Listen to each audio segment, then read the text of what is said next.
Hello everybody, I'm TheSuffolkRam Middlemeister here. and welcome to our post-series review discussion of Doctor Who Series 13 or Flux series. All 6 episodes are out. Finale was on Sunday, so this is our spoilerific review, so we're going to discuss everything, so we will be spoiling it, so if you don't want things spoiled, turn off, but I'm hoping you've watched it all already, and this is our thoughts and theories on what we liked. So kicking off with the Halloween Apocalypse. So this is obviously the first episode series, and it's the setup episode. So we get introduced to Dan Lewis, who is the new companion played by John Bishop. We get the Doctor and Yaz are trapped on like a lava planet, and they're being sort of put there by, I can never pronounce his name, Cavanister. I think Cavanister. Cavanister, I think so pronounce it. And he's popped there. He's right. basically sort of delaying them. And he's sort of there. He's then sort of says, right, yeah, that's it. You're doomed. I'm now off to Earth, and leaves them sort of there to die, basically. Yeah. But also across the world, strange things are happening. There's like a chap in a space station who we now know is Vinda. He's in the space station. He starts seeing what will become the Flux, and he sees like the first stages of the Flux making its way and destroying basically planets and stuff. What else happens? There's a lot happens in this episode. There is quite a lot, yeah, because he gets kidnapped, doesn't he? Because we're not sure why he gets kidnapped early on. John Bishop's Dan Lewis, yeah, by Cavanister, the who we later revealed is a dog guy. Yeah, big old dog. Chewbacca-esque. Yeah. And then, when he gets kidnapped, doesn't he? And the Doctor kind of... I can't remember why the Doctor comes across him. Well, she's following Cavanister. Yeah. And when she gets there, she finds that he's kidnapped. Basically, the first episode is really about, you think Cavanister's the bad guy. Yeah. In the whole thing. He actually isn't the bad guy, but you think he is. Yeah. And so the Doctor's tracing him down, and it does sort of lead on to think that he's basically the one he's the big bad of the episode. But lots of side things get introduced. So we get introduced to that character who becomes the point later on, the one who got sent back to the 1950s. Oh, yes, yeah. I can't remember her name. This is very well prepared. We only watched it yesterday, and I forgot her name already. I can't remember her name either. Hang on, IMDb it. We'll cut this bit out. So brief intermission. They come across, Claire sort of walks up to him and says, "You don't know me, but you will." Yeah. And then she's taken by the angels back to the 1950s. Although, in the 1950s, she doesn't know the Doctor, which means that she was took to the 1950s, got back, and then got took back to the 1950s again. I guess she must have been, yeah. Yeah. Because she wasn't really... I suppose they reveal it later, but there is a mystery to the Claire character, isn't there? She's not as she appears. No, she has got some abilities that are unusual. What we can say. She appears to be psychic. Yeah. Which is all like trying to say. But is that because of the Reaping Angel that inhabiting her head? I don't know if there's... I suppose the angel part must be an element of what makes her psychic, unless her psychic ability is why the angel took over her in the first place. Yeah, chicken and egg scenario. What was it first? What was it before? So is Claire going to reappear? But yeah, so she sort of gets Doctor and sort of disappears, and you won't see. We won't see her again for 4 episodes. I think so. Yeah. Good gap between them. Yeah. So she disappears. Doctor eventually tracks Cavanister down, and that's when she finds out that the reason Cavanister is there is basically they call it species bonded. Yeah. Which sounds a very dirty term, really. Yeah, but it does a little bit. Yeah. And is there to basically save humanity. Yeah, because Cavanister and his entire race, the Lupine. Yeah, they all have their person, don't they? Yeah. That they're human, but bonded to protect. Yeah. In case of an emergency, like the Flux, planet-ending situation. Although I like the fact that Cavanister is really not keen on the idea. He's like, oh, for God's sake, I've got to go protect that human. He does it, but he's like begrudgingly, but he's willing to do it, but only because he kind of has to, really. Yeah, and he will do the right thing. He's honourable. He's very honourable, but he doesn't like the fact that he's honourable. No. So he's quite, and he's not I did like his character when the Doctor turns up. He's like, "Oh, it's you again. I thought I got rid of you. Oh, will you stop escaping my traps?" Yeah. His character I thought was brilliant all the way through. Actually, He was a good character. Yeah. Yeah. Nice to see him reappear quite a lot throughout the whole thing, rather than just like a few moments here and there. He was good. I'm not sure who played him, but it was good acting. Yeah, very good. Through the makeup, you could see a lot of what was happening. I would like to have seen some other Lupine, because the whole Lupine freight just becomes this faceless thing. It doesn't feel like a civilization, because it's all implied what they're doing. Their ships there. You never see other Lupine. They clearly have the one ship set, and that's it. Yeah. And you never see anybody's race, so it doesn't really give the race any personality. So when they are all killed at the end, it's meaningless. Really. Yeah. I mean, he's upset about it, but it's like, well, we don't know who any of these people are. You know, Patrick only thought all I can assume is they're only for the one furry costume from DeviantArt. Possibly. It could also be that there's a lot of characters in that first episode and throughout. Maybe they just thought, if we just have this one, people know that's him. I'm not asking. Then, they won't have to get bogged down in too many characters. No. I'm not saying they have to have a big, massive, in-depth discussion, but literally like a few second conversation where he's like sort of communicating with the fleet, like he's saying to somebody, "Can you go down there?" Saying like, "On your command." Just a bit of acknowledgement from like there's other because it just feels like he's by himself and he's just got control of the whole fleet. I think it would have worked better if he had maybe like a wife who was on another ship. Yeah. If someone he had a real personal connection to had died, then we might have felt a little bit more. If he had like a wife and a kid or something who died on one of the other ships. It's just an implied holocaust is the trouble with it. It's just implied that everybody dies. Yeah. And it just feels empty. Yeah, I didn't really feel anything. I felt a little bit sorry for him, but that was about it. I didn't really... you're right. There wasn't any real emotional connection for me to those characters. No. So after we discover Flux, we discover the Flux, and Doctor goes looking for the Flux, and she finds this strange thing that's like just ravaging planets. Although it's not destroying them, it seems to be like sort of ravaging the surface off and sort of leaving behind. Most of me, it just leaves them sort of desolate and wastelands. Yeah.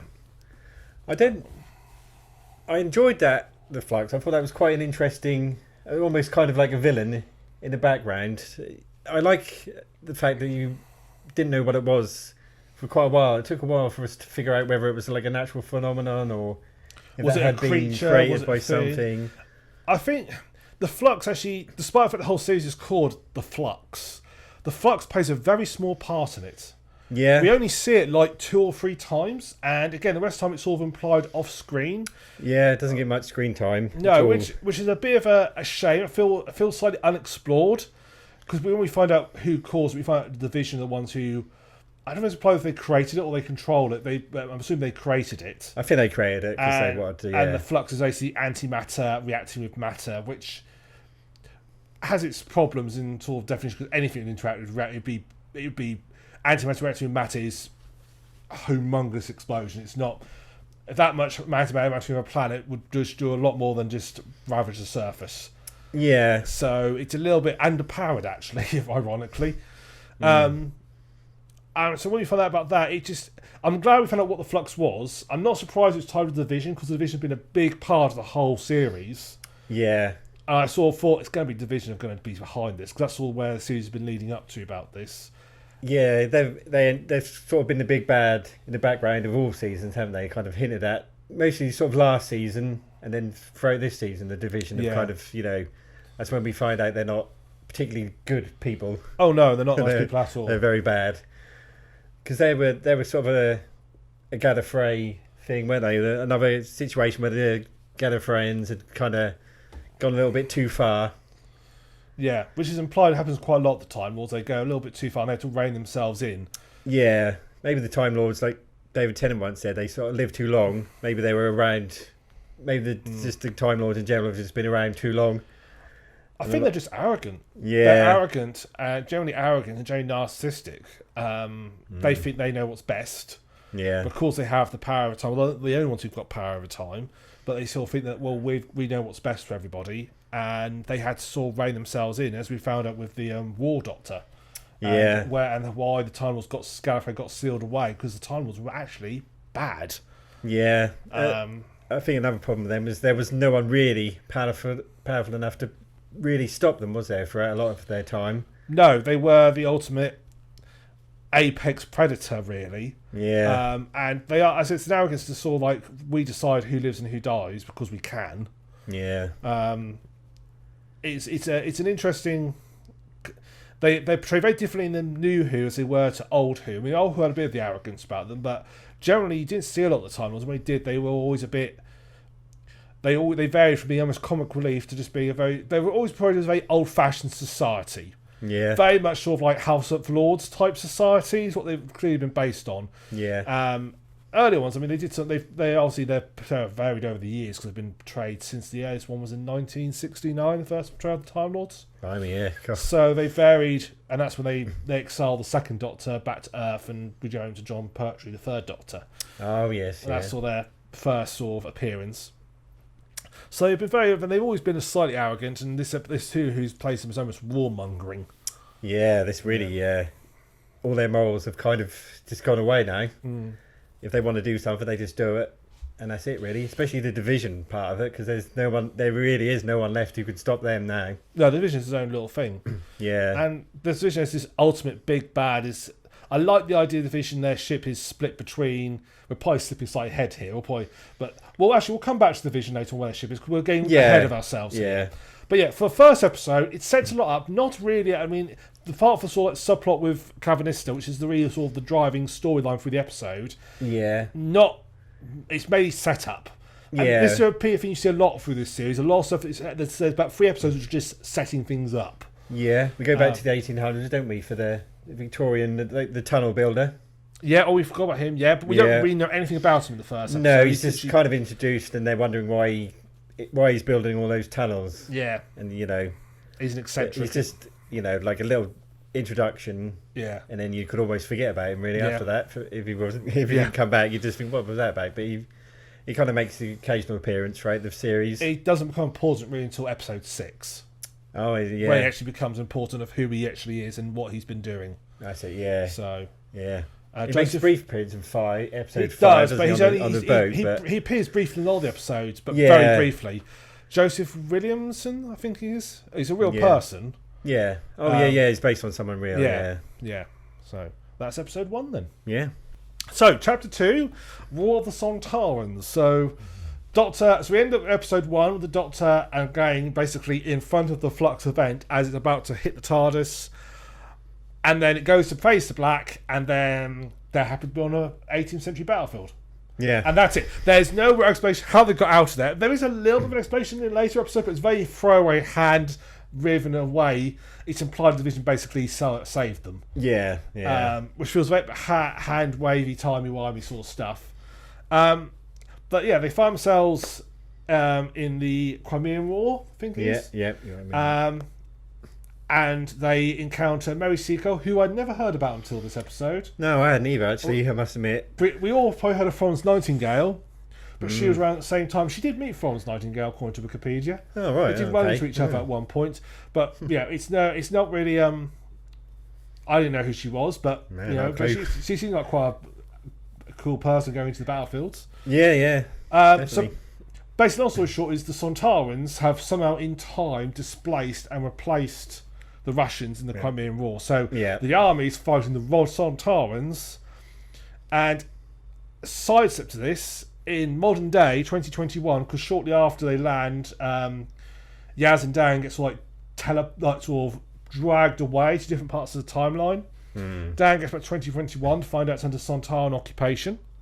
Yep. And Yaz finds herself on a mysterious planet. Yeah. So we'll knock each section on the head as we go. So we'll start with the Doctor in the Crimean War.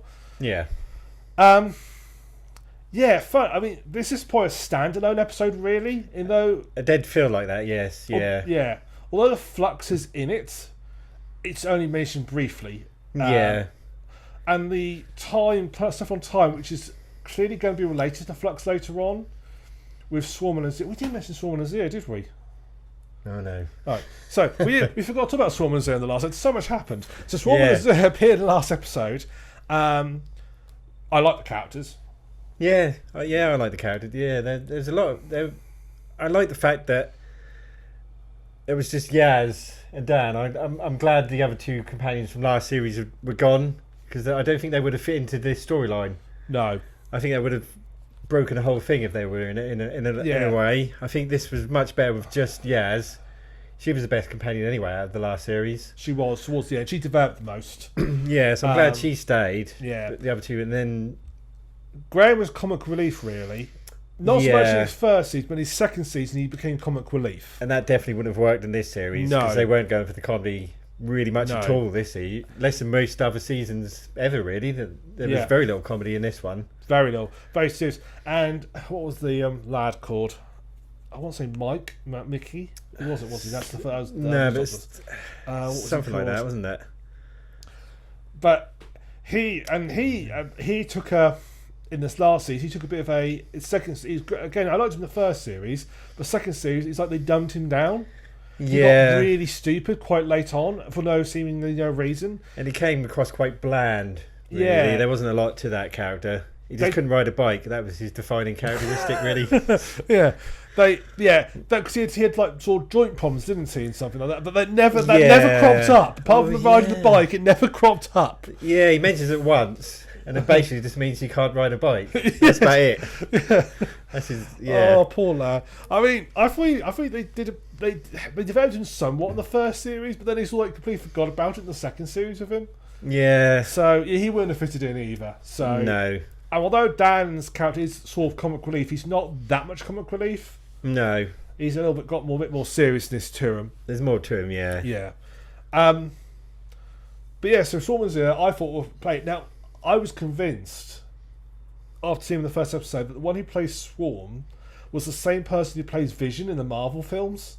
I was convinced it was the same person. They sound so similar. And the mannerisms are so similar. So when she looked like, it's not the same person. But I was convinced. That's him, yeah. I was convinced. My father was watching. He was convinced it's the same guy. We're all convinced it's the same guy. Okay. And then we looked up like, no, it's not the same guy. He just sounds basically identical and has similar mannerisms as well. Yeah. I guess they were fairly similar. But I'm saying I know Paul Bettany.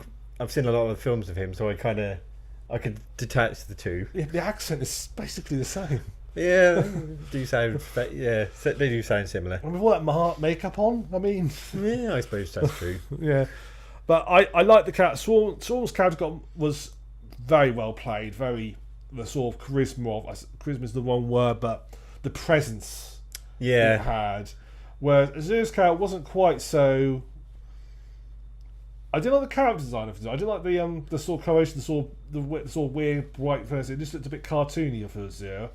I wasn't so keen on that character, but together they worked really well.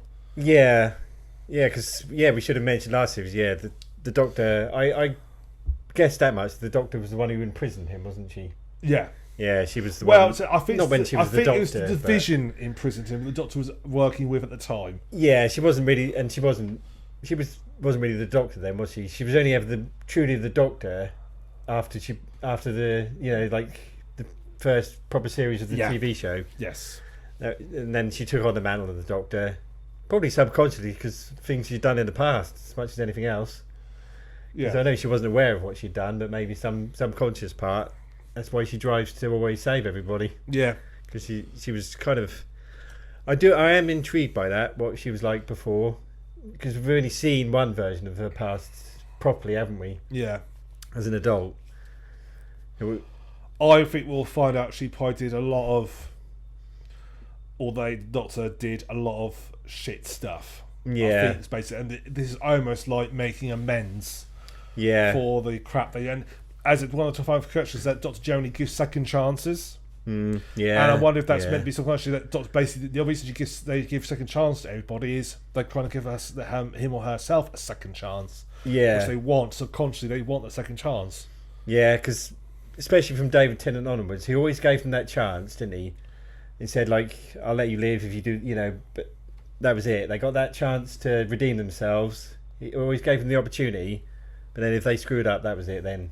Yeah, they were gone. Yeah, but he gave them that chance to redeem themselves or make amends, leave, run away, escape. But if they didn't take that chance, then they were done. Yeah. But he didn't attack them on sight. No. None of that for the Doctor. Always be kind, that sort of thing. And I think John Hurt's the War Doctor is probably a remnant of the Division's Doctor. It's like more ruthless. Yeah, he was more like that kind of a doctor, wasn't he? Yeah. Definitely. Yeah. So I think that's all perhaps what they're aiming for anyway. Yeah. So from their point, from Swarm and Azir's point of view, and Yaz being on the planet with them, it's basically setting up the next stage. But it's very much a B plot in the story. You don't see a lot of it, and obviously Vinda turns up. Yes. Has it explained how Vinda actually got there? Is it? No, I think he just got He's zipped up there or something. Yeah, but does it explain why he got there, why he was picked, or was it just random luck? Yeah, he got there. The guy from 1800s appears again, doesn't he? He's there as well. You sort of see him. But he's got explanations. He's got his doors. Running through. Yeah. He's got his doors. He's got his doors. So that's the explanation as to how he got there. Yeah.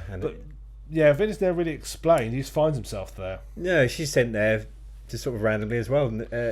Yaz. They just sort of.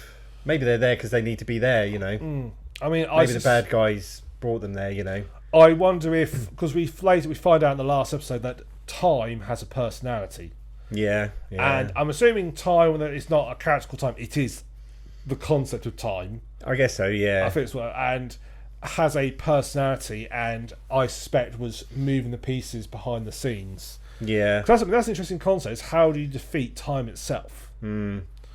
So I expect, and presumably that's what those priests were doing with those forms, like prisoning him and channeling and protecting him on that planet. Yeah. Is this episode being introduced to Passenger in this episode? Oh yes, yeah. I think that is the first time we see the Passenger, isn't it? Yeah. Who's not actually a character, but just like a thing. He's one of a race, because there's lots of passengers. Yeah, they're almost like a vessel, aren't they? Yeah. It sort of contains. Yeah. Well, you know, that's where contains people, basically. Yeah, they have no real sort of personality. They are just. I think it's just. They're something that's manufactured, as it were. Yeah. In humanoid form. So we encounter Passenger and what he does. Yeah. So that's, I mean, from that point of view, not a lot happens apart from their killing the sort of priest and what effects going to be. Not a great deal happens on that side. Apart from we go back to the story, end. No. As for the two then other stories, like the Sontaran stories and the occupation stories, sort of work hand in hand. Yeah, they sort of work parallel, don't they? They do. Yeah. So Dan basically is tasked with infiltrating the Sontaran ships. Yep. The Doctor is basically trying to stop a massacre, because, to be honest, the Sontarans could have just walked straight over the British Army. She tried to convince that general. Yeah. Don't do it. They've got no chance of winning. They've got zero chance. And the sort of battle at the end, I don't know a lot about historical tactics, but I'm pretty sure you don't just go running at them. No, probably not. Not when you've got guns. No. You're going to try and shoot. I thought it was a little bit weird as well that she met with the general tried to convince him to stop, and then all of a sudden there were all these guys in the background. It was a bit odd that they met together like that, and then 5 seconds later they were in full out war. Yeah, the world's smallest army appears. Yeah, in the back. This is not just because of that. But this was probably out of the season. This was probably my least favourite episode. But I'll go with that. I didn't actually dislike it. I just didn't find it particularly compelling, really. No, it's a Monster of the Week episode, but it's I'll give you that. It's the weakest of the episodes. I'll give you that. Yeah, I've never been particularly keen on the Sontarans either. Anyway, it's never been one of my favourites. I know they joke about it, but they do look like potatoes, don't they? I quite like, because sometimes when I'm old Doctor Who enemy, I quite like seeing them come back. I like the good one. You know, the good Sontaran that was in the the Matt Smith era. Yeah, in the part of the Paternoster gang. Yeah, that little trio. Yeah. Yeah, no, I liked him. Yeah, but outside of that. Yeah, we mentioned a slightly more cryptic version of him in the corner shop. Yeah. Oh yeah, he picks out on all that chocolate. Yeah. Yeah. That's what I'd do if I had access to a corner shop like that. Yeah, if you're an occupying force. Yeah. Yeah, that's what I'm going to do. That's one of the things I'd do. Yeah. Why the heck not? I like chocolate. So there you go. Go for it. There you go. Yeah, I mean the episode. I did actually enjoy it. It just wasn't. It was the weakest in my. You're right. I agree with you. It's the weakest of the 6. Yeah. Like I said, the whole battle scene was just like ridiculous, because it just doesn't make any sense. Besides, why did the Sontarans meet them in a similar formation? What was the point? You don't. You've got crew of a sort of like traditional style army with basic rifles and stuff fighting, but which they did do, and then you've got kind of what's effectively a modern day army. Yeah. The modern day army wouldn't go into block formation. No. They would just stand far away and shoot them. They probably wouldn't even need to land. They probably just use their ships to do it. Yeah, exactly. So fire on them from above. I mean, the only thing I can assume is that sometimes we're playing. Yeah, maybe toying with them. Because realistically, it's a cakewalk. Sometimes going to walk straight over them. There's no... If you transported like the modern British Army now back to the 1800s, they'd wallop anyone they fought. But as long as that's because let's assume that's their resources, because Sultans did. If you sent back for the supply chain and the equipment they needed, they would just wallop. One main battle tank's gonna, planes, helicopters. There's nothing. Drones. Drones. It's such a one-sided fight. That's ridiculous. So I guess the Sultans like to get stuck in there. They like to kill, don't they? Like to go into battle rather than do it tactically. They like to get stuck in and kill someone up close. They enjoy all that. That's their way of finding honour. If they had perhaps done it in a later war, like the First World War, where the other armies are slightly more advanced, they've got perhaps like the World War II type army, perhaps slightly more advanced. You've got access to more machine guns and so forth, so they could put more of a fight. It would probably work better because then they are somewhat of a threat. Yeah. But then it doesn't make any sense. And I think the other sort of thing which took me a bit off guard was they sort of crash Calvinist's ship, or someone crashed into those Sultan ship ups and destroys the yard, and it says it resets the timeline. Then in episode 6, we find that Sultans still occupy Earth. Yeah, I think they came back, didn't they? Well, it doesn't really say. It's all like they didn't seem to have died. Some of the ones that their ships were blown up in the past and in the present, but they did seem to just come back. Yeah, it's like that. It does sort. It's sort of like timeline wise, I think it's a very roughly. It's not long after they've left. Yeah, because it's implied Dan's conversation with Diane that he wasn't long after he left that all events happened. Yeah. So to me, it's the same invasion.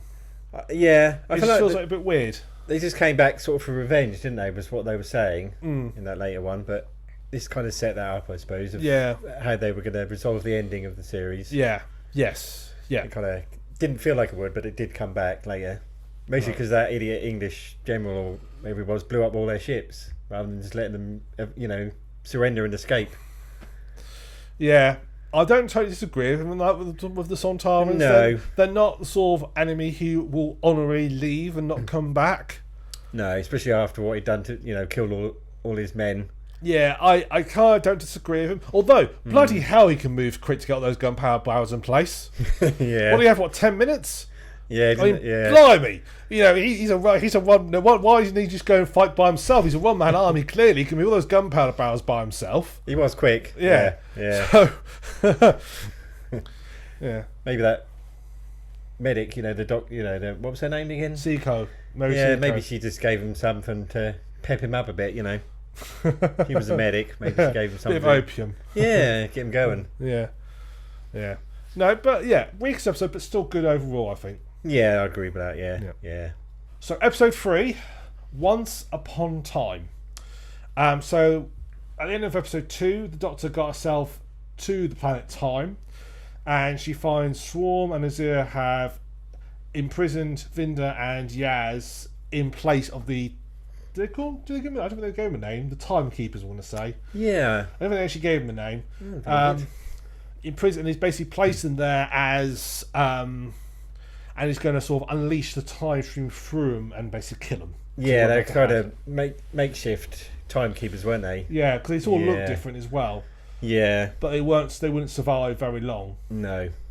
And the Doctor they're about to do it, and then the Doctor, there's like this time stream there. The Doctor jumps in and drags them two with it, and sends them into their own pasts. Yeah, kind of throws them away to escape. So Dan basically gets back to just before, I think it looks like just like a day or two before the events happened. Yeah. Yaz goes quite far back into her past, actually, by the looks of it, because she's like back at home and stuff. Yeah, with her sister, yeah. Vinda goes quite far back in his past, because this is basically, a lot of this is Vinda's backstory, showing where he's come from, how he got to where he is, and building him as a character. And introducing the Grand Serpent as well. We do see the Grand Serpent, yes. Set all that up. But... Yeah, well, I have issues with the Grand Serpent. Yeah.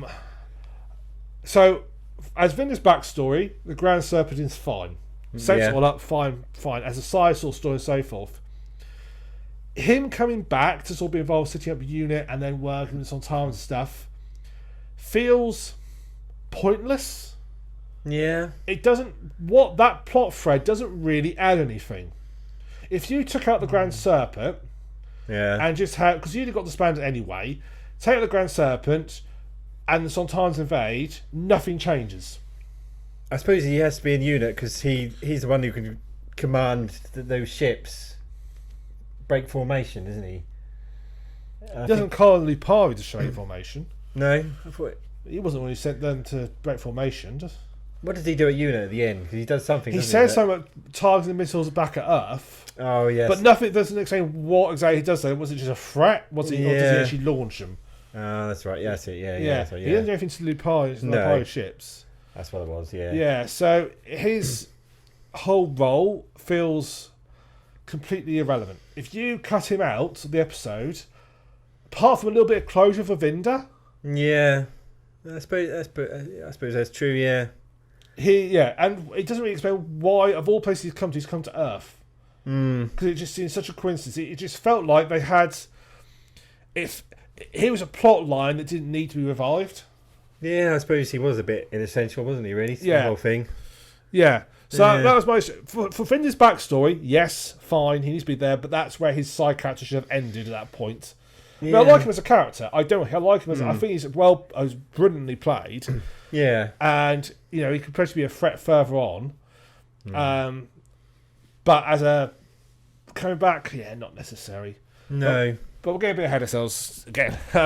I did really enjoy this episode because I like it when you see the Doctor and parts of her past and, you delve into her character. And I felt this episode was quite well directed, really, because it could have been quite confusing. Yeah. All these different time periods and different lives and moments in their past. But I actually felt like it was easy to follow. You should read the Radio Times review of it. Oh, really? The guy on Radio Times is like, this is so confusing. Oh, I felt while I was watching it, was actually fairly easy to keep to grips with what was happening. Oh, really. He's review of the Doctor. It's been hilarious reading his reviews because he's like, yes, it's utterly confusing. How are children meant to follow this? It's like, yeah, you're an idiot. The kids don't care. The kids see like a dog guy running into a temple with a gun. That's what the kids worry about. They're not like a scary monster. And, the kids don't care about that sort of thing. No. Yeah. So, also we see a division mission. Yeah, that I really enjoyed that because I thought there was some kind of weird moment in the future, like the Doctor's future, and that threw me. And then all of a sudden, because it's all their cats, all the people, isn't it? That's all the people. She's just seeing him that way, yeah, so that her brain can interpret what's happening, really. And they're talking about that brain phase, that time phase stuff, where she keeps almost passing out because she doesn't remember these moments, and her brain is kind of a bit frazzled. Yeah, and then she looks in that mirror. And it's the fugitive Doctor. Yeah, the fugitive Doctor. And I thought that was when I saw that moment. I was like, oh, it's the past. Yeah, that's what it is. I thought that was really cool. Yeah, and reveal that Carvanista is one of the other. Apologies to the dog noise. Carvanista is one of the other warriors there. Yeah. Well, you don't see it at the start because it's her, Yaz, Vinda, and Dan. Yes. Taking the roles on. Yeah. And is it Dan is Carvanista in this one? And she doesn't see it? One of them is. Yeah, I think he might be. Yeah. And she doesn't trig straight away that he's that, and then it trigs obviously that it's Carvanista when she sees the weapon he's using. Yeah. I think it's Dan, or it might be Vinda. So we can see what a mission division looks like, what they're doing, and you realise that they actually basically were involved heavily with the Time Planets, all setting it up. Yeah, the whole situation, and also that we find they'd have dealings with. That's when you found that Vision had dealt with Azure and Swarm before as well. Yeah. And presumably this is where they captured them. I assume so. Yeah, this is where they imprisoned them. Yeah. get them, and I suppose the Doctor would have had more luck this time if she had more people like her with her, like a whole sort of group. But they remembered everything that had happened. She didn't remember any of it, so they had a massive advantage because the bad guys could remember everything and she couldn't remember any of it. Yeah. So that's, as they mentioned, that's why they had the advantage over her, really, because they could remember all their encounters and she couldn't remember any of it. Yeah. So they had the upper hand massively with her this time. I also, so that's the dot spot. We've also got, so what was she has plot line? She is back in the past with her friend, with her sister. Yeah, she has that moments with her sister. There's a moment where you see her as a police officer as well, isn't it? Yeah. And the Doctor's trying to tell her that she needs to trying to keep her safe.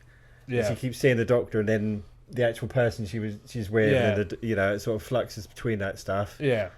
And Dan is back in Liverpool, isn't he? Yeah, with he that is. Diane, but the time seems to be a bit out of place for him, doesn't it? Yeah. Like he's with her, and then he's on his own. And They're jumping around a bit. They're jumping around their own past. Doesn't he see? Doesn't he see those blue orby things? Oh, that's right. Yeah, that sort of spore. Yeah. So stuff. because we haven't mentioned Belle.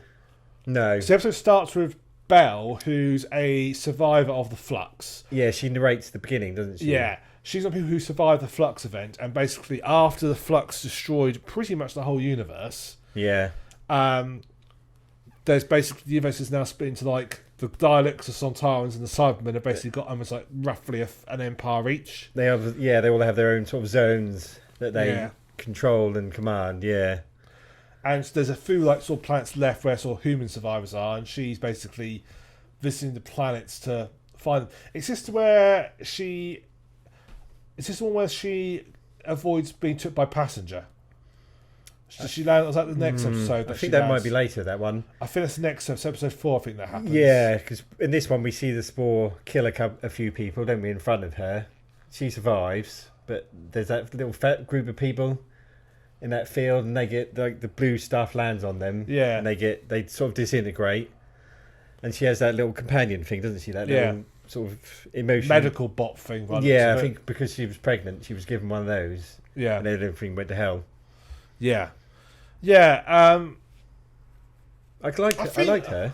Yeah, I did. I like Belle. Yeah. The Adventures of Carvelista, Vinder and Belle. Could be a series. Yeah. I like. Yeah, I'm sure she. I thought it was this episode.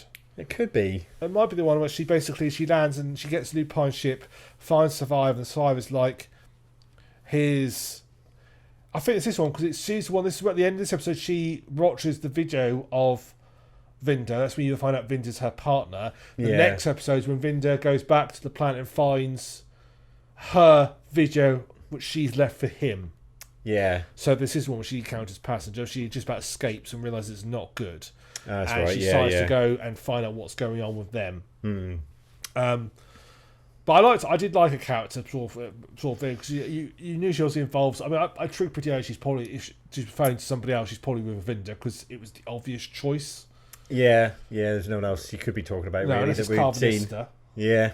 You never know. Nah. Yeah. Bestiality. Yeah. Is it bestiality with consent? I don't know. He's dog-esque, isn't he? Yeah, but that logic, any. I suppose that's true. He's more alien than dog, isn't he? Yeah, really? I mean, just 'cause he looks like a dog. That's a bit specious there. So. Yeah. I mean, if you can have if a Time Lord had relations with a human, you wouldn't think anything of it. No, that's true. And that's still probably could be classed as bestiality. Yeah. So we won't get into. I think this is a conversation we don't want to go down. Got on a tangent there. Yeah, we can end up a long time and getting banned from YouTube. Yeah. But yeah, she might have been after him. You never know. So that was sort of her plot line. Yeah. Vinder's mentioned he was the Grand Serpent. Yeah, and we found out how he got to put on that space station because he basically sort of. We saw Naz there. She was there as well, wasn't she? Yeah. But not as herself. She was the general he was reporting to, wasn't she? Yeah, we briefly saw the real version of those sort of characters. Yeah. Just flip back between different versions of themselves. You know. Yeah, but that's sort of that's sort of like everybody's having the same issue where they're seeing the people they know in place of people they don't know. Yeah. Oh, they overwriting more past memories. This is really a sort of setup episode. Yeah. It's all about setting up the rest. Not a lot really, in the nicest possible way. Not a lot happens. No, I was kind of doing. This is where everyone is, and this is what's happening. Yeah. And this is where it's going to go. It's putting the blocks in place for the last half of the series. Yeah. Briefly introduces the Doctor's adopted mother very briefly. Yeah. Yeah, and she's the one that says, you're the reason for all of this, and kicks her out of the past, that time stream, so she can't find out any more information about her past. Yeah. Because she doesn't want her to know anymore. So no, who we then found out is basically the commander of the division. Yeah. She's naughty. She is. She's very naughty. Yeah. Very well played. Yeah, because she's really evil, but she comes across almost as some sort of kindly grandmother character. Yeah. That was good. Yeah. She reminds me of the a bit of the or one. Have you seen Minority Report? Yeah, yeah. Where he goes to find the person who developed the precog, because he finds that old lady's got the plants that attack people. Yeah. She's a bit nice. She reminds me of a nastier version of her. Yeah. It's all the way she dresses stuff. That's what I thought when I saw. I'm not aware of that actress before, but she was very good in that. Yeah, she was very good. I don't remember seeing her in much. Probably not period dramas or something. Yeah, plays, maybe stuff like that. Stuff like that. I mean, let's be honest. She's not appeared on Strictly. You probably wouldn't. Strictly's very good.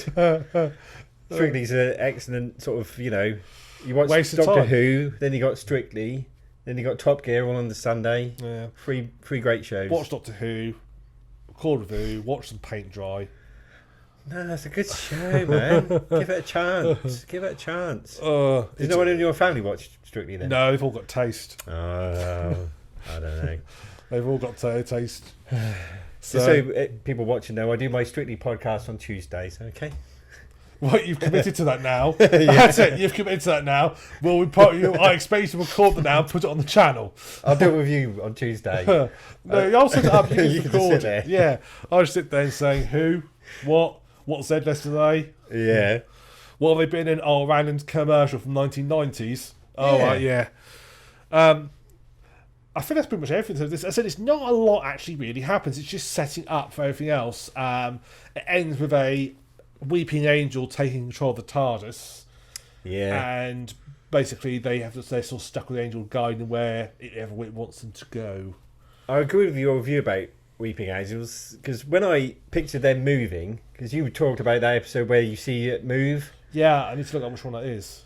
Yeah, but it's the one where the Doctor and that's the one where you see River Song for the first time under Matt Smith's era. Yeah, it is Matt Smith, isn't it? I can't remember the name of that episode. You're right, I forgot about River Song being The in spaceship crashes and you see them move. Because it. Amy Pond can't open her eyes. So yeah, that's it. I always thought when you saw them move, they wouldn't look like statues. They'd look like monsters. And they only turned to stone when they weren't moving. That's basically what's implied in yeah. When they said that they go solid when they get watched. Yeah, but what can you do? He created the characters, so I guess he can mess about with them a bit back then. Was it? Moffat did do that, doesn't he? Yeah. Yeah, because he did that. Blink was the first episode with them, and that was his episode during the T. Davis period. He overdid the Reaping Angels. Yeah. So I'm glad when he come back a bit. I'm still not happy with the Weeping Angel Statue of Liberty. No. Because are you serious telling me you think that at some point there's nobody looking at the Statue of Liberty? That was a little bit much, yeah. Yeah, I mean how? And no one's gonna notice? Yeah. I think someone probably would have seen it walk past their house. Yeah, I mean if you're sat in the office, you look at the window, Statue of Liberty. Yeah. Where's it gone? Yeah. You would notice, wouldn't you? I think I would. Yeah, so you might hear it as well because it's quite big. That was a little bit silly. Yeah, but I'm glad he made Rishi creepy again. But that all is on to the next episode. Indeed. So, episode 4, Village of the Angels. So, this is probably the one actually where it's the sort of the most satisfying cliffhanger because it was actually something that was problematic and the Doctor had to solve it. It wasn't like fade to black, oh she's fine, and it wasn't like quick jump. or the fantastic episode 5 solution of, oh, he's coming for me, oh, I'll run a little bit. Oh no, the big Freddy's going to touch me, I'll dodge, Yeah. I'll just sidestep a little bit and escape. This one actually Doctor had to think how to get around the Angel, and I liked what they did. And like, okay, no, I need everybody to blink now, type thing. That's a sort of classic rapid thinking, doing stuff and going against the grain. Like, I like that sort of little cliffhanger. It's probably the most actually satisfying cliffhanger of the ones we had. Yeah. But they find themselves in 1967, as I've just recapped on the Wikipedia, and they're in a village where their angels are about to attack it. And pretty early on, Yaz and Dan get captured and sent to 1901. Yeah.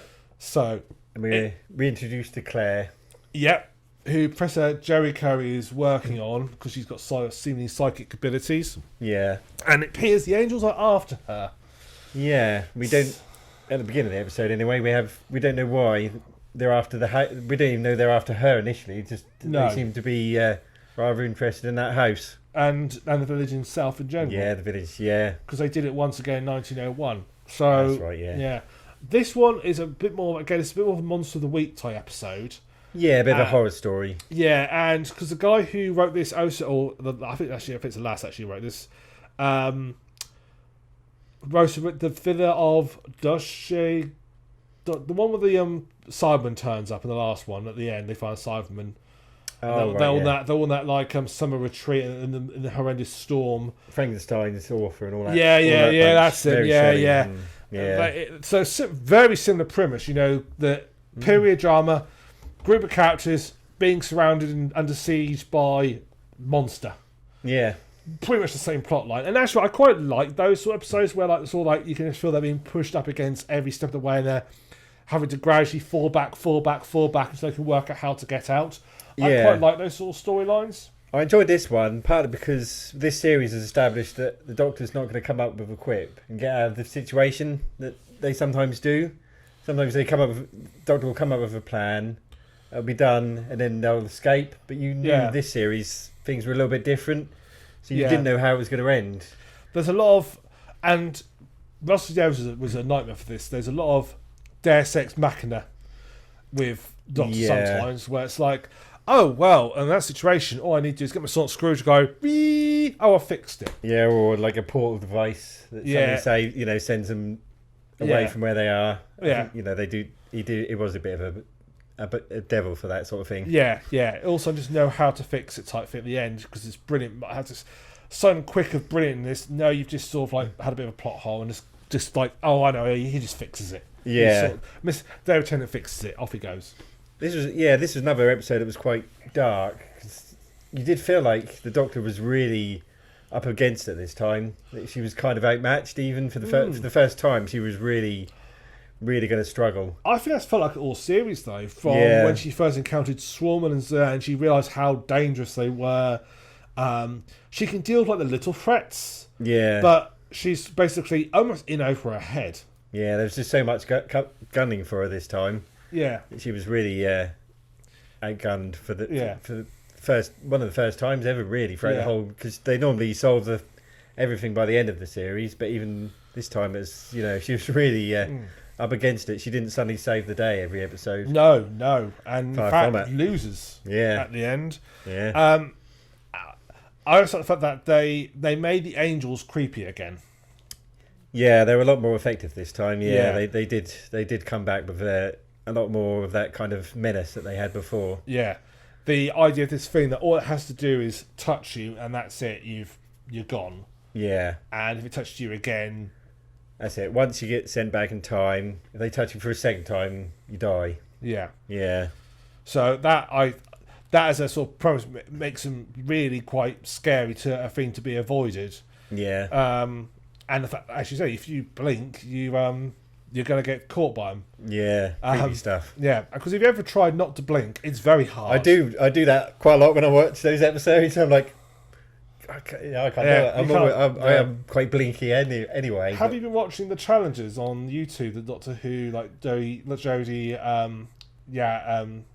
haven't, no.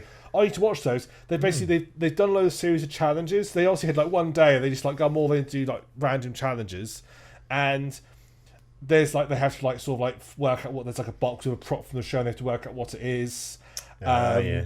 They have to like catch sweets of tin, and one of them is don't blink. Right. And basically they put them against each other. They have to stare at you. The first one to blink loses.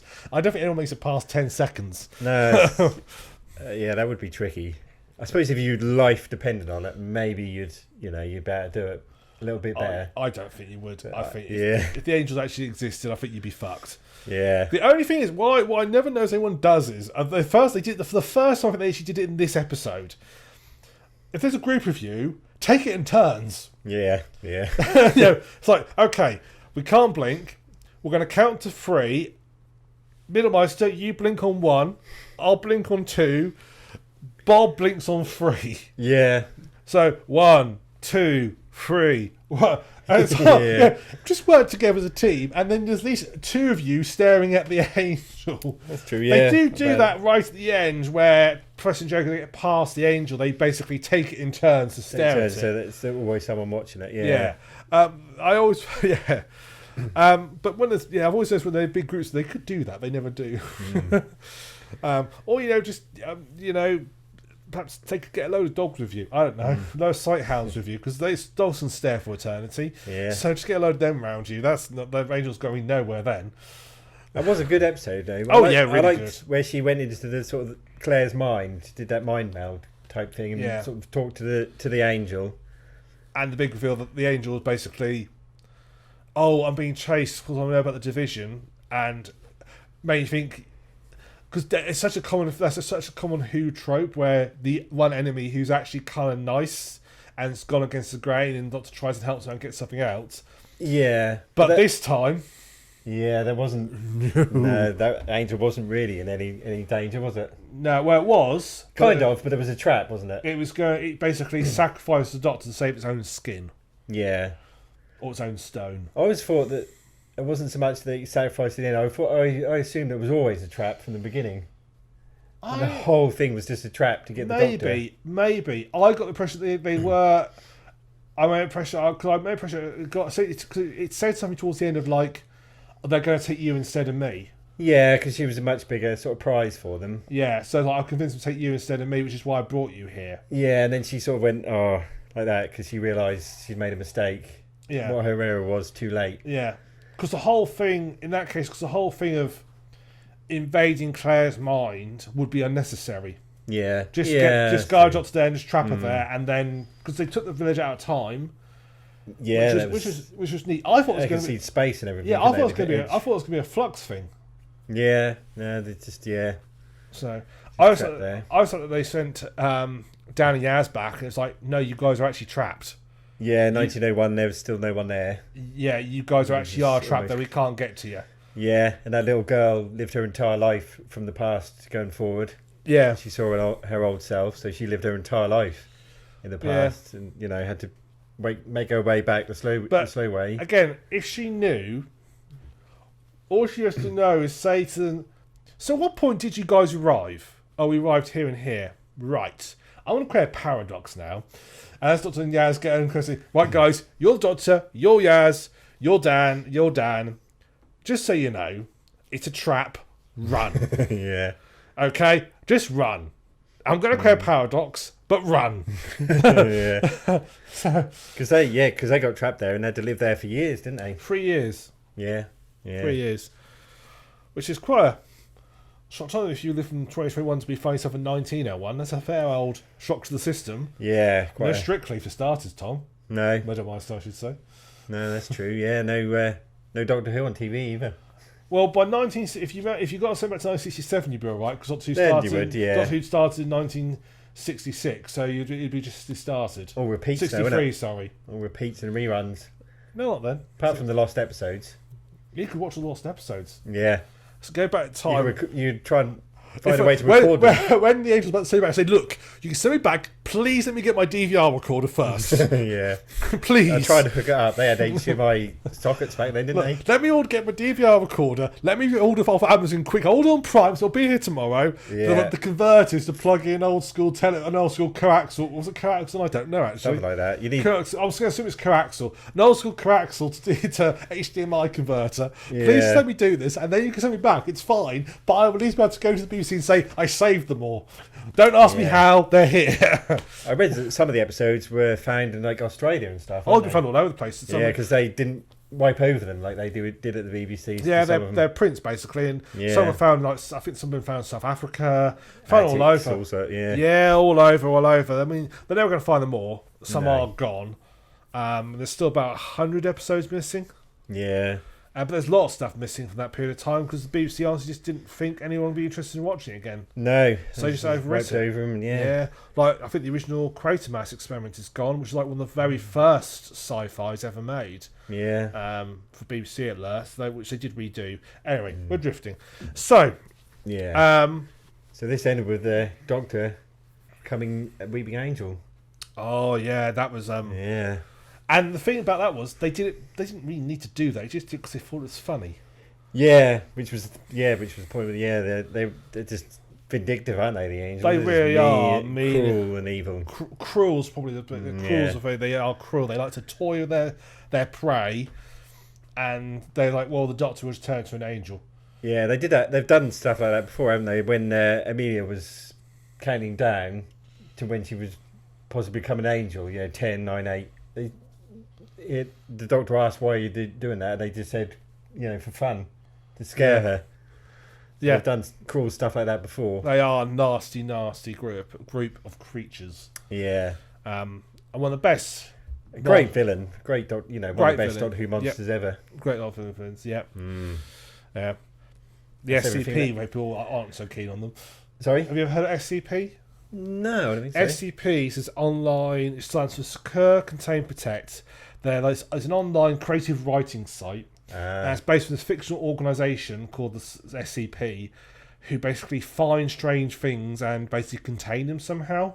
Oh, right. And they find ways to contain it, and so people come up with inventive things that like sort of they kind of created ideas of what the things are and how they have to go about containing. It's all weird, some really weird and cool stuff. Like there's a TV studio that appears out of nowhere, and if people go on it and compete, and they end up becoming part of the audience forever. Type thing. It's all weird stuff like that. The Doctor has contained them on occasion, hasn't he? Well, making them stare at each other. There's a one of the SCPs which was written early 2000s is of a creature that as long as you stare at it, it can't move. And then when you blink, it seems to almost teleport. And a lot of people like, did Stephen Moffat copy the copied off this? And I think the answer is no, because it's just an idea. Someone else he just came up with the same idea. So, but I wonder if sticking Weeping Angel in the Hall of Mirrors, that would probably screw him over. Yeah. Yeah, that's the answer. It's not like what you need is a shave. One of those some really decent command hooks and one of those shave mirrors that fold out. Keep a load of them in your pocket. Just stick one to the side of its head and fold the mirror in front of its eyes. Bye. Now, what you need to do is wear a really mega super reflective suit, like a mirror PVC. suit. Yeah, something that's really go back reflective, to 80s, so they can see themselves in you, so they can't move even if you blink. But once they turn the lights out. You have LED battery-powered lights. But there's been proof they can fiddle with torches as well. No, sharp. My idea works. Yeah. No, I just think when you see an angel, just walk away, just back off, just walk away, stare at it, and then basically find someone you don't like. Say, oh look, there's a nice statue over there, and they say, where? And you run. Yeah. That's really the solution to Reaping Angel. That's not a very nice solution, but yeah. Depends on the person you point in the direction of them. Yeah, I'd be worried you do that to me though. Yeah. In a tough situation. I'm gonna buy a big plaster Weeping Angel and put it outside your house. Yeah. just in your front garden. Yeah. Ram, what are you doing? Don't blink, Middlemeister. Don't blink. That's that episode anyway. Yeah, no, good. Yeah, I think we got about 2 minutes of the episode talked about there. that was good. It was good. It was. That was a good episode. It was really. It's actually probably my favourite of the series.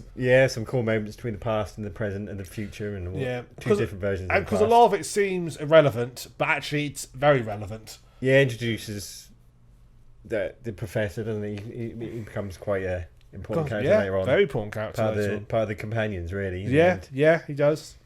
So, episode 5, Survivors of the Flux. So, the penultimate episode. Again, an episode which basically is setting up for the final episode. Apart from division stuff, not massive deal really happens apart from really setting up the last pieces in play for the finale.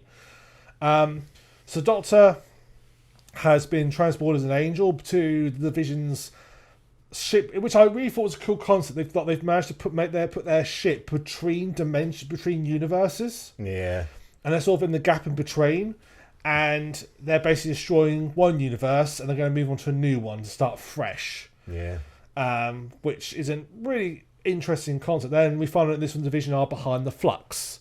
They created it, they control it, and they're now prepping to do the final sort of push to finish everything off and destroy everything. Yeah. So Doctor sort of actually gets some answers about the division. She also gets to speak to Tecton, who's the woman we saw she met earlier, and who we find out is basically her mother. Yeah, we have seen her before, haven't we? But in a different form. Yeah. Yeah. So she's the one who sort of runs the division now. Yeah. It's sort of like the division's gone pretty much, and presumably most of it died with Gallifrey. Yeah. And she now runs what's left. So apart from the division stuff, the rest of it is mainly set up. So Yaz and Dan are globetrotting. Yeah. With Jericho, trying to find things that basically will give them the dates of when the final event's going to happen. Yeah. I wasn't sure where the Doctor decided when there was going to be a final event. No, I think it was the day of broadcast, wasn't it? Like, December. No. When the Doctor established there was going to be a final event. Because it's like the pies protect Earth from the Flux. The Flux has happened. Where's the knowledge? Perhaps I missed the bit where it's like saying, oh no, there's one more big thing coming that's going to destroy everything. You need to find that date. Yeah, I suppose they were looking for the final moment of the Flux, weren't they? Like it's the final. But why? Final moment. Why they assume there's a final moment? Why aren't they assuming that it's done? Yeah, I suppose maybe that was more about the end of Earth rather than everything. Yeah. When everything would go completely, like its very final moment where everything would just be gone. But the Flux hasn't been destroying everything because it's been leaving planets ravaged, and we know there's other people out there who survived. Yeah. So what I'm saying is, where was it decided? Like this big galaxy destroying things happened. Where is it decided it's going to happen again, and that there's a date tied to it? Yeah. Do you see what I'm saying? Yeah. So I mean, obviously, they worked out very quickly. It's December the 5th. It's like, well, we can guess what date that year that's going to be, can't we? Yeah. But yeah, it was they saw that go to the adventure. I mean, they've got some Simons. I mean, they go meet the guru up on top of the mountain. Yeah. Who says like go to your dog or whatever, fetch your dog. Yeah, and then they put the big sign saying fetch your human, and Carvis is like, "Why ain't got time travel?" Yeah. well, I can't help you. I ain't got time travel. Yeah, and that's it. That's completely thrown away at that point. That's the end of that subplot. Yeah. So I thought that was clever, though, how they decided to do that. Yeah. Great Wall of China, fetch your human. That's a nice idea. Yeah. Yeah. There's not really much to say, because it's just setting up. I mean, also when Zero and Swarm invade the Vision, and shit's getting real because they shouldn't be able to do that, and they've managed to find a way, presumably because we find they're kidnapping people to use as a power source. Presumably it's to get them into the new universe. Yeah, and that Grand Serpent is slowly taking over unit, isn't he? Yeah, well, I say that plot line's redundant. Yeah, that killing them all so he can sort of take control. But if you cut all that out, the plot line, if you cut out all the Grand Serpent's bits, the plot line would carry on just as normal. Yeah, I guess, yeah. I mean, I think we established this, which we just said from is that he's the one who allowed the Sontarans to, he didn't so much allow them in, but he made the Earth vulnerable. He does a deal with them, sort of, doesn't he? Yeah. Reappear is sort of like have the arrow which sometimes take advantage of, but he sort of makes sure the protection of Earth are down, so sometimes can just come in unopposed. Yeah. So that's sort of his role. But again, there was never a question. There was never raised in War of the Sontarans as, well, how did they get down here so easily? That's never raised. It's just like, oh, sorry, Doctor, they got through our defences and they're here. It's no like, well, then no one says, well, but they're all the Earth's defences. Why did nothing then happen? Who stopped that? If they'd done that, that would then explain it. That would then it would say, oh, well, he's the one who did that. Yeah, that would sort of work, but it's not really stated. No, for me, this episode was really about the Doctor and her adopted mother. You know, that's why sometimes in an episode like that, there's one storyline that I really focus more on, and that was, I really did enjoy that part. The talk between the two of them, how you know, she was kind of almost like the Doctor if the Doctor had no morals. You know, just very, very powerful, very strong, but unlike the Doctor, she'd forgotten she had no morals really. Nothing left anymore. She was just cruel and it's Time Lord arrogance we were discussing earlier. That arrogance, and I decide, and I've decided the universe has got to go. I have the power and the ability to create the flux. I'm going to destroy everybody in it. Is it the first time in Doctor Who that they've confirmed there's like a multiverse in the world of Doctor Who? Because they've jumped events, split realities, haven't we? During the Billy Piper season, there's sort of two universes. If you count side by side, if you count different realities, then yes, we've had that before. Was the Cyberman? Reality. I mean, it depends where's the line between two different multiverses or different realities. Where's the line drawn? I would say there's two sides of the same coin. A different reality is by its own a different universe. So we've had it. In fact, they hop quite readily between different realities because they had those devices, didn't they? In the end of Doomsday, they had those devices that allowed them to jump between realities. Yeah, but that was more. They were quite side by side universes, weren't they? Yeah, it was more like multiple. Universes that are almost infinite, really. But I think it's more a case of wherever you were in this reality, you'd appear in the other reality in the same location. Yeah. So as long as you're in the right place, you'd go where you need to be in the other reality. Yeah. Whereas they sort of like they're able to sort of like fly out and almost in the space between the universe, the multiverses, and go back in. So are they different or are they the same? I would personally feel they're the same. Because otherwise, what's between different dimension as opposed to different new universe? Unless the new universe is just completely different. It's not a copy of ours. Yeah, it's a completely different world. That's probably the other way you could look at it. Yeah. I suppose universe could be something completely different, whereas a different reality could be you roll a dice. In one reality, you roll a 6, in another reality, you roll a 3. Yeah, I suppose the way you could look at it is a bit like when you have elements elements. And then they have isotopes, which is the same element, but a slight disconfiguration of it. Yeah. So you can have, like, uranium can have multiple isotopes, or helium can have multiple, like helium can have helium 1, 2, and 3. They're all almost different realities of the isotope, of an element, but then they're not the same as being a different element, which is completely different. Yeah, they sort of did it with Turn Left, didn't they? Where she... That was good. I would say it's different realities. I would say it's different realities again. So past that differences, the other universe they're going to is completely different. It's not a copy of ours. Because that could be where they didn't confirm. She didn't confirm that, did she? Take a turn, but she said that could be where the Doctor is originally from. That other universe, the one they were moving to. That could be where she was from, and they had the old stopwatch, the fob watch, didn't they? To see, where she would remember everything. Yeah, that was something that was introduced back in David Tennant's days. Yeah. And so as soon as we all recognise, that's the memory stopwatch. That's how the Master came back, isn't it? Yeah. They used it again when the Doctor had to hide in the past. Yeah, that's where it first got introduced.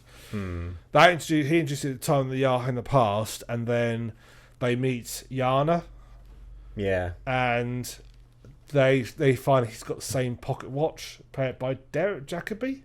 Yeah, Derek Jacobi, and then John Sims. Yeah, and he's got the same watch. That's the big reveal of, oh shit, he's another Time Lord. Oh, that's right. Yeah, that's it. He hides in the past first, Because then when you see the Voldemort, you're like, oh my god, it's one of those. Yeah. For the John, yeah, that's it. Yeah, Dr. David hide the past from the family of blood.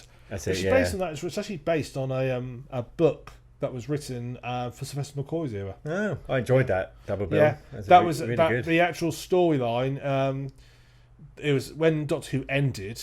I think it was Version basically bought the rights to make more stories, and they wrote books, and they carried on basically after Sylvester McCoy's era. And one of them was the Family of Blood. I think it was even called the Family of Blood, which is pretty much the exact same plot line as what happens in the David Tennant and Man. Yep. Martha's Dr. Martha. That's basically the same plot line happens there. Them two, but this is adapted for them two. Back to this one though, I guess. Yeah.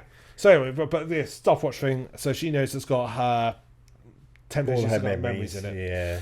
And she wants it. Yeah, desperate for it. And then you also established in this one that maybe she was kidnapped by Peggy. She wasn't saved by her. She was a child that had been left there, but maybe they were coming back for her, or maybe she was going somewhere. It's opened up, lots of possibilities have been opened up, haven't they? Yeah, that maybe she was taken. Maybe they were waiting for her, or they were coming for her, and she was just taken. Yeah. It wasn't an act of kindness. It was, an act of, what's this child? I'm going to experiment on it. Yeah. See what this is all about. I thought it was pushing that they didn't know that the child had the abilities at first. No. They find the child. Well, it depends on how much the story is true that we're given, which is the child is found by Gallifrey, taken to Gallifrey, and then the child's playing, and they fall off. Yeah. And kill themselves, but then they regenerate. And that's when they then look and experiment. They realise, we can actually make this happen to us. And that's where the regenerations come in. That's where they get the time, the artificial time that adds to their regenerations. Because some of that truth comes from Tekaturn, doesn't it? She's what you describe as an unreliable narrator, really. Yeah. Can't take everything she says as fact. I think she will say anything to get her way. Yeah. And she'll happily twist and change the narrative to fit what she wants to say. Yeah. And that's basically, I think, what we're seeing. And that's the part, that's why I really enjoyed this episode. The bit between the two of those. I thought they both acted really well in those scenes as well.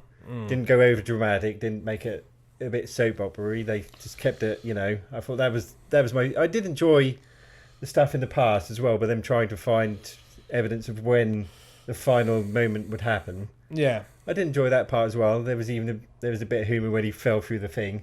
Yeah. Fell through the tomb, dropped in the bottom there. It was who lit the candle on the tomb though?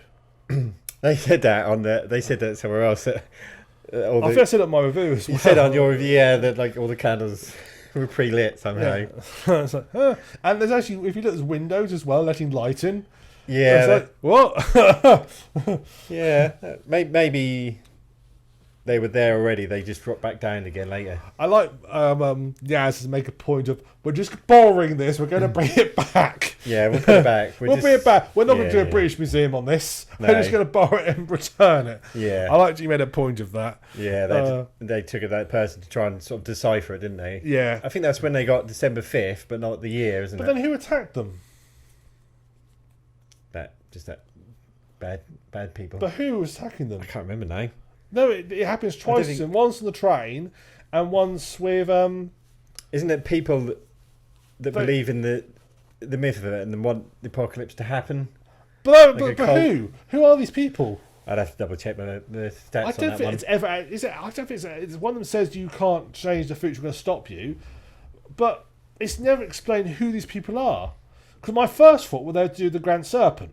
Maybe they're associated with the division in some way, sent back in time to try and stop them. I think the division have far more effective means to stop you than a small bomb. That's what I would have guy thought. whacking someone over the head with a kettle. That was the thing, yeah. The division can equip a load of warriors to take on Swarm and Azure. I'm sure they can get something a bit better than a silver kettle to take down.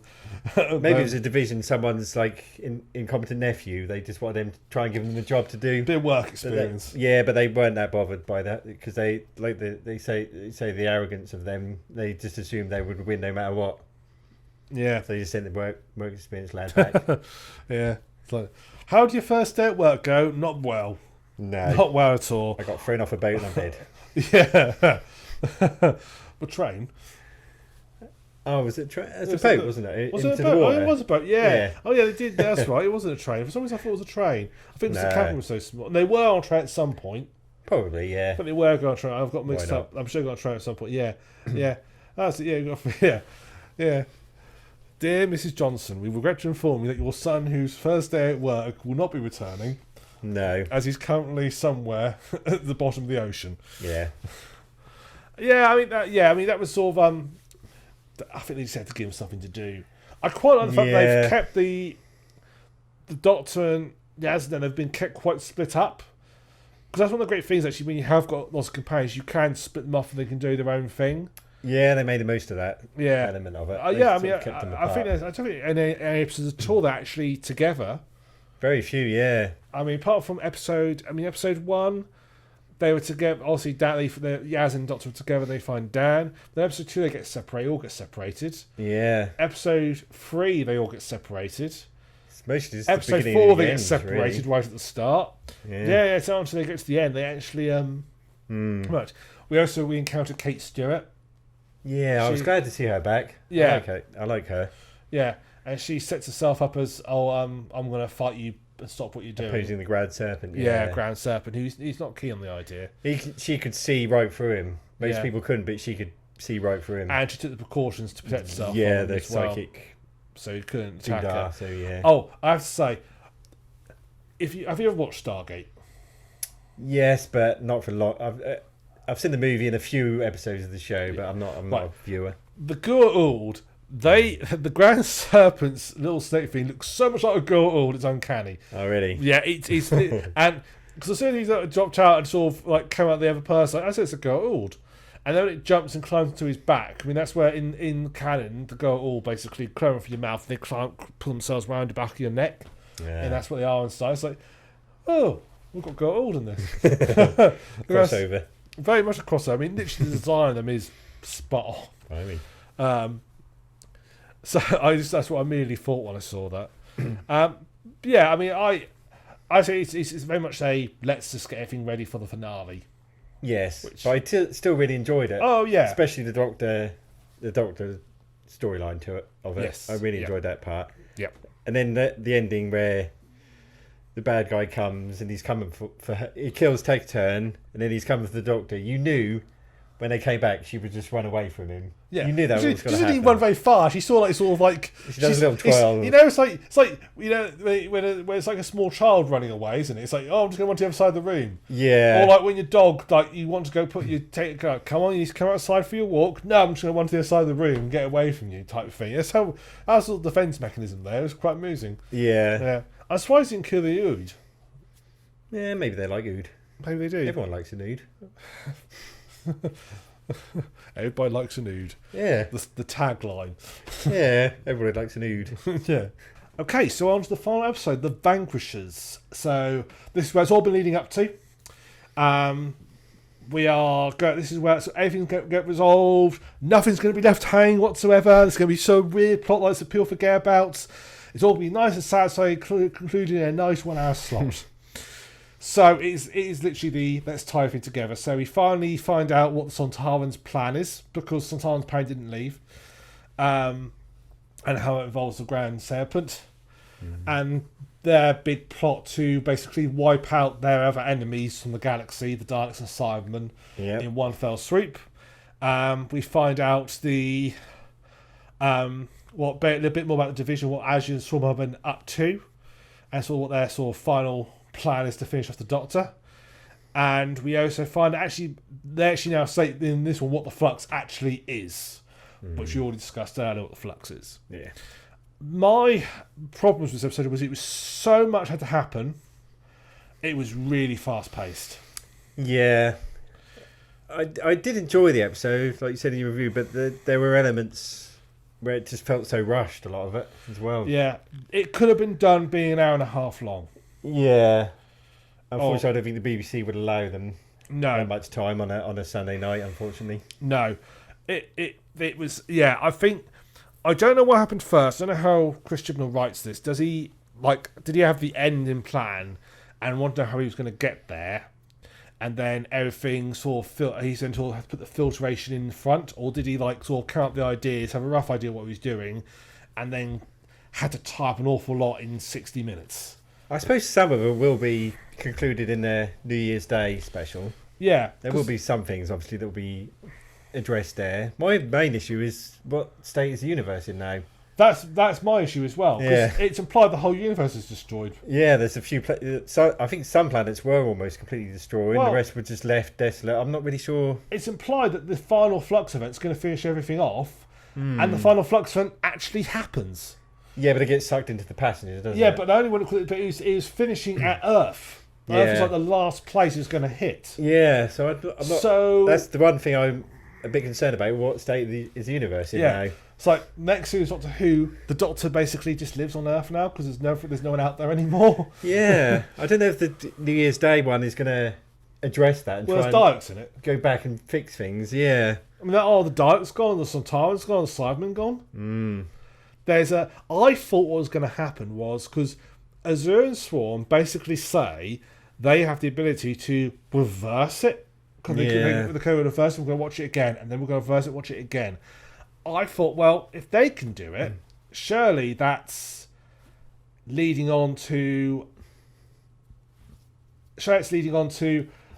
them finishing the whole thing up. That they're going to reverse what the Flux did and put the universe back. Maybe with New Year's Day, they will. Well, maybe they will. Maybe they'll try and find some way to kind of undo it, really. Yeah.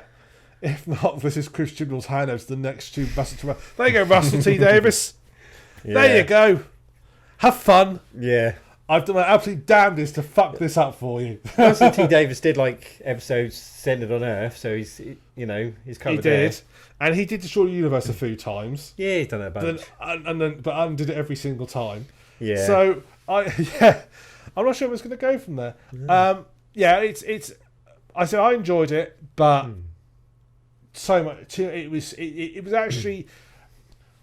I don't say letdown's the one word. It felt a bit anticlimactic to the series. Yeah, the villains was dispensed with very easily, weren't they? Yeah. Did we even know who that guy was? Did we see him before? The one who just went like, "You're done." That was time, wasn't it? It was time. Oh, it was time. It was time itself. Like a manifestation of him at the very least. And he did away with them, and then said to the Doctor, which I did really enjoy. He referenced the Master and said that her regeneration days are done. They're numbered. Yeah. Maybe the whole Rusty T. Davis thing is a prank. Maybe that's why we don't know who the new Doctor is, because it's done. Maybe. Yeah. Well, do you know what, Tom? That's actually not that's an interesting theory. Yeah. And sadly plausible. The viewing figures aren't what they were in the David Tennant days, so maybe they think that would be ultimately cruel, though. That would be harsh. That would be so cruel. Just before the 60th anniversary as well. Yeah, that would be really cruel to do. That would be mean. That would be so fucking mean. Yeah. But I can believe it. Yeah. The whole Rusty Davis thing is just a little prank. Just so you're aware, Tom, if this is what happens on the New Year's Day special, I am going to come around your house and hit you. I didn't do it, mate. I don't care. You predicted it, and I'm going to, like the typical internet user, I'm going to misaim my anger at you.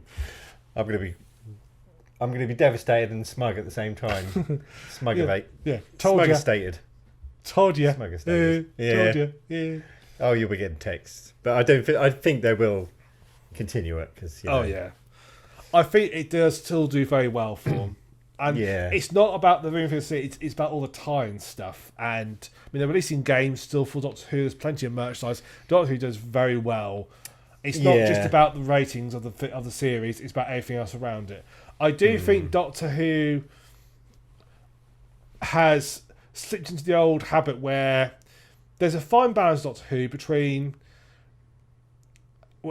it's got to be a family show. Now, it must be a total kids show. It's got to be something the adults can enjoy watching. Yeah. But it mustn't be to the point where it's...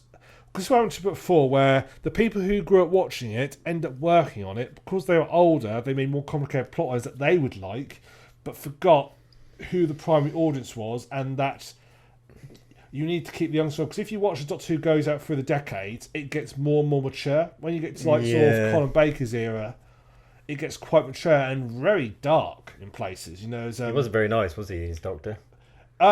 He's very much a Doctor who's done some quite shit scripts, and he was designed to be a slightly more nasty Doctor. Only in the first episode, he's nicer later on. But there's an episode where people get thrown to acid.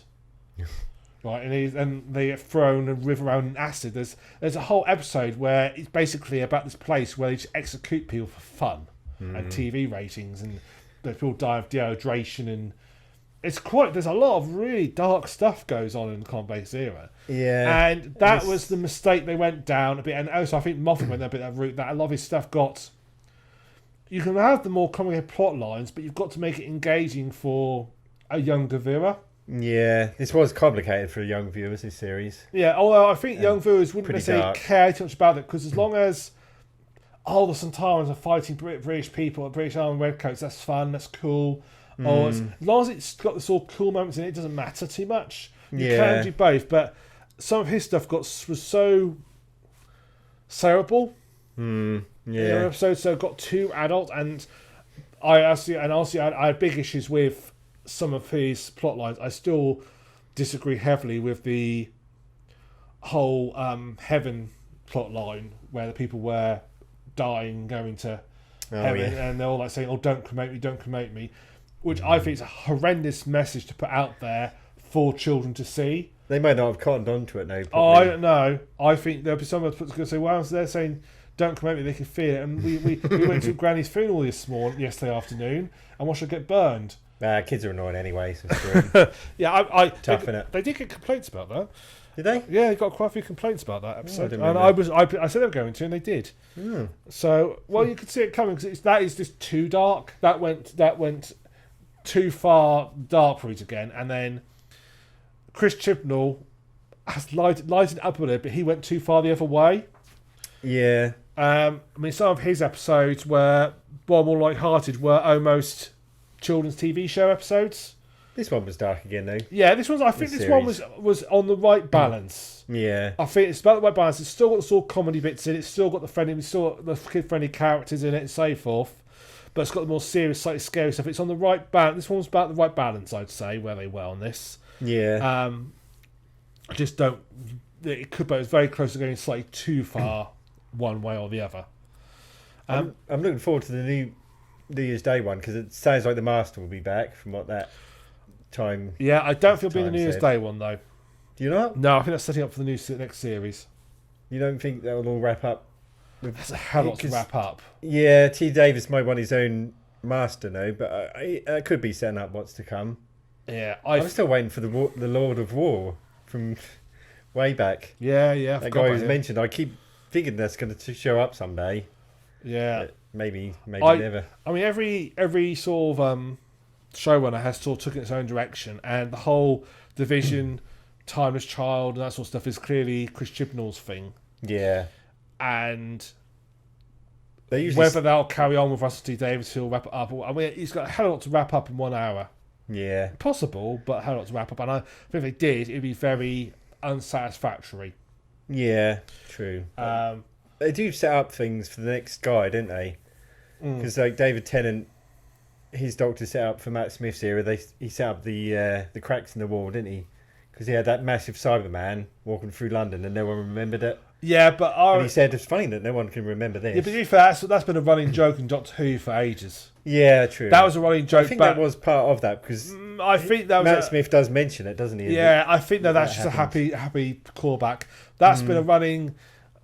I mean, that's been running. I mean, there's a whole bit in Remembrance of the Daleks, Sylvester McCoy series, where he's talking to Ace, and she says, "I remember the Daleks on Earth." And he goes, "Do you remember the Yeti in the sewers or the invasion of the Cybermen, all this sort of stuff?" And she goes, "No, your society has a fantastic ability to forget things." And that's just a thing. That's always been a running joke in Doctor Who. The amount of things that happen on Earth that everybody forgets. I mean, let's face it, even in New Who era, they've had alien spaceships crash into things. The Earth's been like transported across the galaxy several times.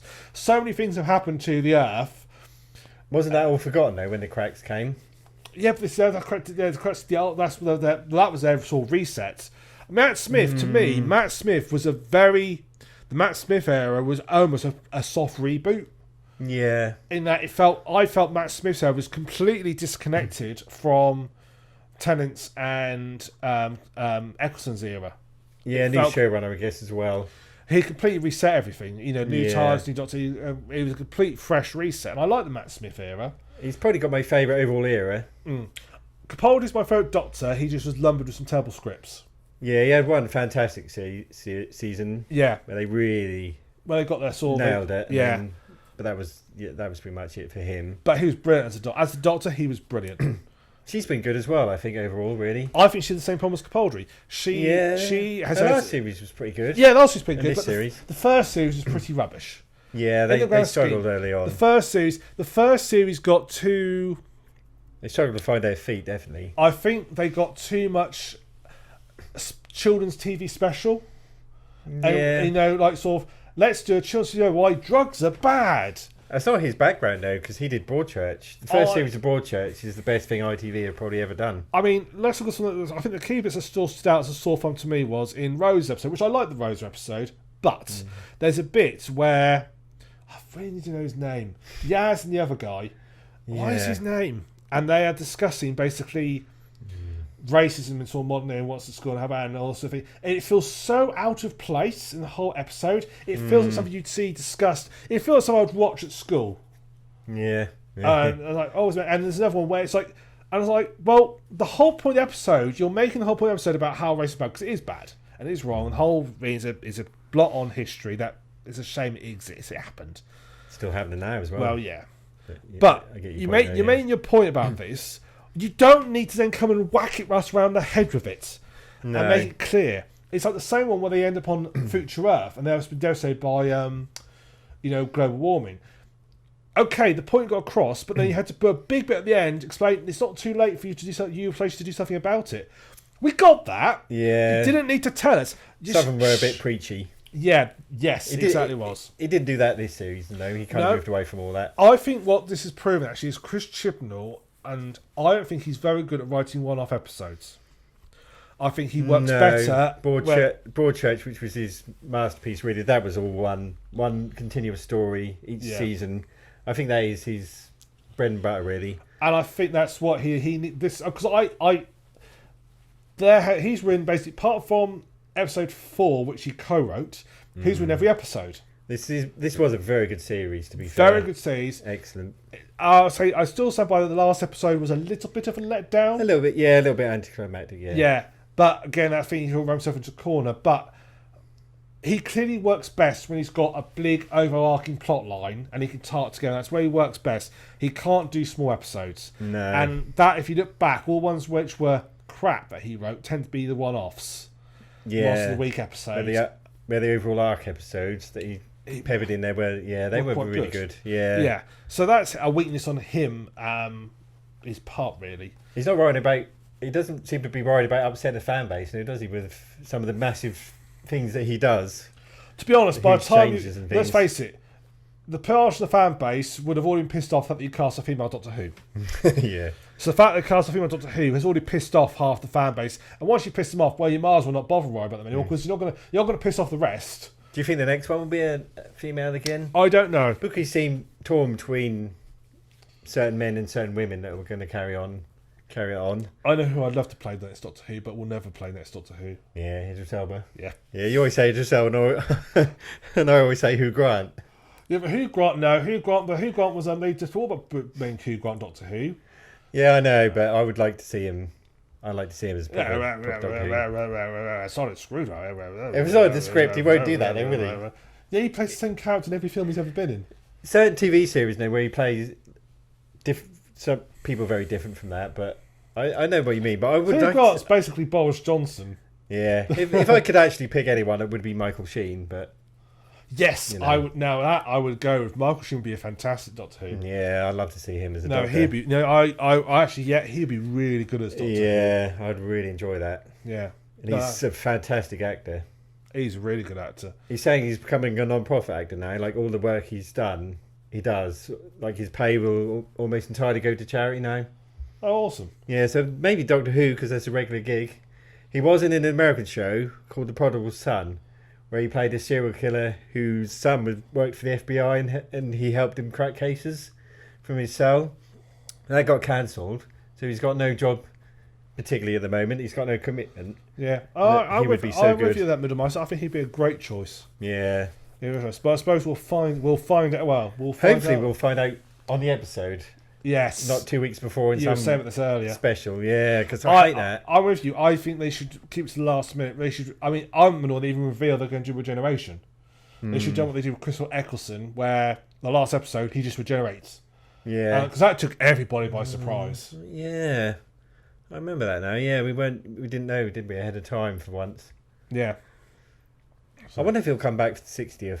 Because he has done an audio special recently, doesn't he? He has says he warmed to it, but maybe because it's Russell T Davies, I don't think the two of them got on spectacularly well, so maybe we won't see him again. But we might see some past Doctor. Yeah, you won't see John Barrowman, I don't think, much anymore either. Probably not. Not after all the things that have come out about him. He's been a saucy fella, hasn't he?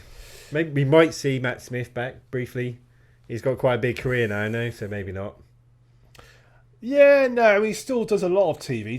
He's main character in The Crown, isn't he? So he's still doing a lot of TV work. Yeah, he did that for a couple of seasons, yeah, and then, yeah. Peter Capaldi, I would like to see come back. Yeah, that'd be fun. That'd be fun. But I just want to see it as it happens, as the regeneration takes place. We see it then. So you're just going to avoid all media for the next...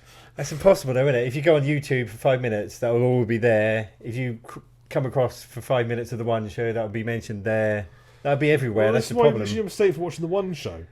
Yeah, I didn't really watch it, but you know what I mean. If you watch 2 minutes of a show, that'll come up. That'll be briefly on the news. That'll be everywhere. That'll be impossible to avoid it once they announce it.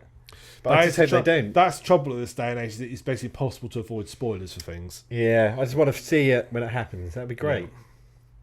Yeah. So, final thoughts? I'd probably give this season like maybe 4 stars out of 5. You know, because it was really enjoyable and it was quite dark. Occasionally, the Doctor got out of sticky situations a little too easily. The next episode, but I've always been a fan, as you know, of the arc storylines. So an entire season of an arc, and then going back to the old serial Although I would style. argue that a lot of the episodes, the arc was very much in the background. Yes, but there was always a sense of it moving towards the same point, the same place. But yeah, I enjoyed the serial kind of nature of it as well. Yeah. I could have done with a couple more episodes. Maybe they needed one more episode to really tie stuff up. But yeah, I think if that all, I said make the last episode a little bit longer, and just tie it up. I mean, there's a lot of stuff. I mean, the Vision ship is still out there. Yeah, with the Gou'uld on it. What's he going to be up to? I don't know. He's going to sort of like wander about, I suppose. What do you do when there's no one about? To be fair to the show, they did discover they were hampered quite badly by COVID. When they said it was a miracle they managed to get any episodes out. They said it was really difficult to make this series, so that did hamper them. That's hampered every show. Yeah, you can still control your writing though, can't you? You could still but maybe they needed 1 or 2 more episodes. They just couldn't film. They couldn't get done. Maybe not. You know. But I do hope that I can't. I mean, I don't. If they try and wrap up more stuff I think if they try and wrap a lot more stuff in the New Year's special, will be detrimental. You think it'd be better if it was just like a one-off really cool episode with regeneration? Because it's so far away from the rest of the series. Yeah. And also I think they might stump on the regeneration a bit as well. So I think hopefully Christian and Steve have had a chat and like, well, this is why I'm going to leave. This was my plans, but you take it and you do what you think. I think you could bring in the Master without needing to wrap things up now, you know. Yeah. Because last time we saw him, he was on Gallifrey, wasn't he, with the Cybermen and everything turning on him. I feel it'll come back. But I did really enjoy the series. Even its weakest episode was good. Yeah. And I actually think the structures worked very well. I was a bit dubious at first, but I actually thought the structures worked really well. It was really entertaining, yeah. Yeah. A real sort of sense of momentum. So, awesome. Well, guys, I really hope if you've watched all the way through this, it's probably about an hour and a half long. But I really hope you've enjoyed our little chats, and we've enjoyed doing it. Yeah. So hopefully we'll see you again next year at some point when the new season comes out, if there's a new season and it's not cancelled. But if not, I'll give you. If that does happen, I'll give you all Middlemeister's address. Yeah. Put it out there in the universe. You blame me. Yeah, exactly. So thank you very much for watching. I've been the SuffolkRam, Middlemeister. and we'll see you at some point in the future, I'm sure.